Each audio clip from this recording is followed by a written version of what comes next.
My name is Damon and I am a dietitian working at Guy's and St Thomas's.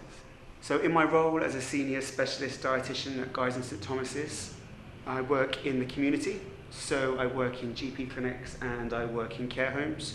So a typical day could be waking up and checking over my patients, making sure that they're prepared and I know what kind of questions I need to ask them, what their clinical conditions are, and then assessing the patients and doing a write-up, perhaps attending some meetings, liaising with colleagues, and travelling between sites because I work throughout Lambeth.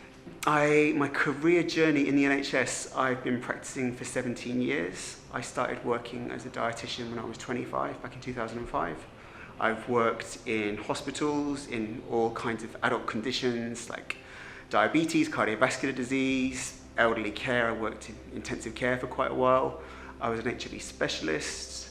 Then I went to the charity sector and I worked there for 3 years and I came back, worked in health and wellbeing.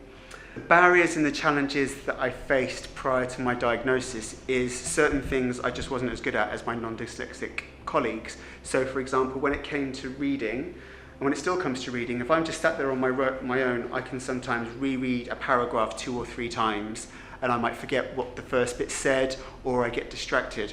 Whereas one of my natural coping strategies was to read out loud with a group of colleagues, so then the sound go in my ears as well as the words going in my eyes, so I had 2 different routes to absorb the knowledge. Other coping strategies I naturally had was when writing notes, I would use 4 different coloured biros, and that would help me then to look at the page afterwards and break up the page, but also I could colour code my notes according to maybe clinical conditions such as diseases in red for bad and things that were positive maybe in good. So I used colour coding to help. I think we need more diversity and inclusion in the trust because I think it makes good business sense.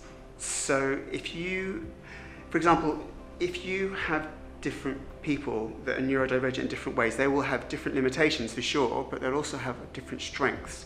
So if you can harness those strengths, then you are going to enable not only the individual to thrive and accomplish their own personal goals and be confident in what they do, but you're going to help your team and organisational objectives to be fulfilled by harnessing those skills. So for example, as a dyslexic, one of my strengths is bigger picture thinking and connecting, I'm not sure if disparate is the right word, but disparate ideas and make them make sense where other people wouldn't have perhaps thought those connections could be made. And I've found that is a real benefit to the team. I think also if people need to be diagnosed first of all, but if you're aware of people's neurodivergence behaviours, then you can help match them to the right project for them. So you wouldn't put me writing a policy all by myself because I thrive in a team working environment and using my verbal intelligence. You would have me maybe speaking with a group of people or trying to inspire people and getting people on board with a vision. I promote diversity and inclusion in my role, especially from a neurodiversity perspective, by being honest and open about my own dyslexia diagnosis and being positive about it. And people really respond to that, and I've had quite a lot of people come out to me with their own neurodiverse diagnosis, and I think that's one of the best things that I can bring because it helps bring things out of the shadows into the light, and people can then stand up and be counted, and then management and the trust can be aware of who those people are, what their needs are, and what they can bring to the table to support the trust in achieving its objectives. So a piece of advice for other people that may be neurodivergent or think they are is, first of all, if you think you are, get a diagnosis. Way to do that is go online and Google the BDA checklist, and it takes 4 to 5 minutes. It'll give you an idea of whether you are likely not dyslexic, definitely dyslexic, or may not be dyslexic, and you can then get a psychologist assessment to assess your dyslexia. Don't wait all the years that I waited, because as soon as you get a diagnosis, your sense of shame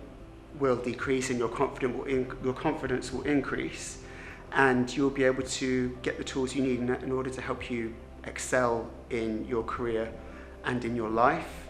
If you feel comfortable, disclose it at interview. If you think there's something at the interview that's going to trip you up in your ability to get across how good you are for the role, then say that, because the trust will help accommodate that if they can.